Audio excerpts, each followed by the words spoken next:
Good evening. I'm an old-time bohemian. You don't know me. I had a name. I forgot that. But anyway, I want to tell you what some old Grove stuff. This is about the beginning of Shoestring.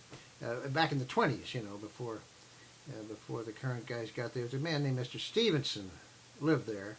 Well, he came there during the Grove, and he had, there's no fence, and he had a fireplace. He had two chairs, retaining wall. He built that, and then in a tent. That was it. And he'd stay for the 4 weeks. Well, that's what he thought what the Grove was. And he, after a while, he'd been there for about 6 years, and he got lonely. So he went. Couldn't get a pet, like a dog or a cat or something, because the Grove Committee doesn't allow that. So he looked it up, and he found that there was something called a dwarf hamster that they'd never find at the gate. Well, they didn't have a gate, but he couldn't find him. And the dwarf hamster, now you put a hamster in your hand. Kids have them, and this is about the size of your finger. The hamster's the size of your hand, so they're very, very small. They have 2 eyes and 2 ears, no tail, but they look just like a hamster, but they're very small. And here I have a picture of one. You can see that's life size, and that's a white one. They're from Russia, and you used to be able to get them from Syria, but you can't do that anymore. Anyway, the dwarf hamster.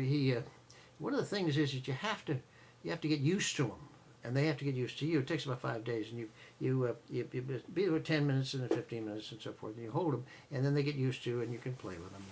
And, it was great. And Mr. Stevenson used to do that, and he liked that. And then, but the things he did, he used to have friends over, former friends, and then have a guy sit down and open up his shirt. He'd say, "Hey, play with the dwarf hamster." That thing, bang, bite him all over hell. He thought it was funny, but other people didn't think it was funny, and so they didn't come over. And then he decided, well, I'm gonna make an act out of this thing because baby hamster had to do something. And so I went baby to a dwarf, and so he got a ball, which looked like about the size of a grapefruit. It had a top that screwed on there, and he took it out and he put some hop cloth, or the stuff you use in a gunny sack, and he put that on the insides, for his little fingernails and stuff.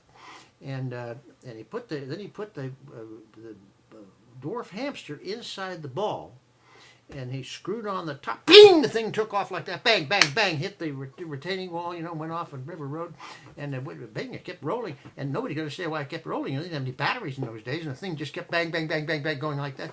And the Grove Committee came down, and the Model T and caught up with the thing, and hit a tree and opened up and everything. The little guy's going, with his thing, and they didn't. They couldn't figure out what to do. So they took Mr. Stevenson and put him in cuffs and took him off. And then, they didn't know what to do with the dwarf hamster. They didn't even know what it was. And so one of them said, "Well, why don't we just leave it alone, the way we do up here?"